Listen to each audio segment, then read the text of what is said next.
పక్షాలకు సంబంధించిన వాళ్ళని వాళ్ళు తప్పులు చేసి ఉండొచ్చును, లేదా చేశారన్న ఆరోపణల మీద విచారణ చేస్తున్నారు ఈడీ అనినో సిబిఐ అని. చివరికి అది ఎట్లా అయిపోయింది, వాళ్ళ సొంత పార్టీ కార్యకర్తల్లాగా ఆ దళాలు అన్నటువంటి జనంలోకి వెళ్ళడం వల్ల వచ్చిన వ్యతిరేకత కదా. వాళ్ళు 240 దగ్గరికి పరిమితం అవ్వాల్సి వచ్చింది. ఇక్కడ మనకి ఎట్లా ఉంటుందంటే కరప్షన్ ఎందుకు కంట్రోల్ చెయ్యం అనేవాడు మనకి నచ్చిన వాడిని ఆ కేసులో పెట్టగానే అరే ఇది వేధింపురా అంటారు.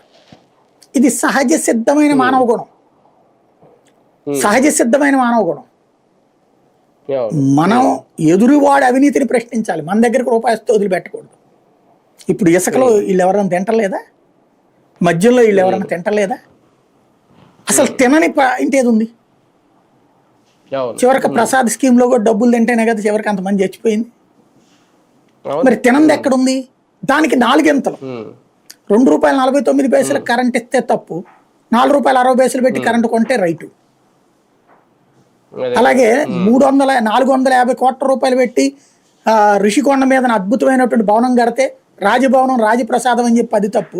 ఇక్కడ ఒక్కొక్క బిల్డింగ్కి 1000 కోట్లు 1200 కోట్లు పెట్టి కడితే కరెక్ట్.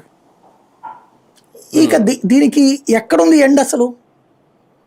మిర్చి దగ్గర నుంచి టమోటా దగ్గర నుంచి ప్రతి రైతుకి ఆ రోజున వచ్చిన రేట్ ఏంటి, ఈ రోజు వస్తున్న రేట్ ఏంటి? నిన్ననే నాదెళ్ల మనోహర్ గారు చెప్పుకొచ్చారు, మేము ఎన్ని మా టార్గెట్ మించి కొనేసాము అని చెప్పేసి. ఇవాళ నిన్న చంద్రబాబు గారు ఈ తుఫాను అదే ఈ గాలి వానకి పడిపోయిన దాని గురించి రివ్యూ చేస్తుంటే 20 అయితే 13 చేసామని మేము ఇప్పటికి, మిగతా త్వరగా చేస్తామని.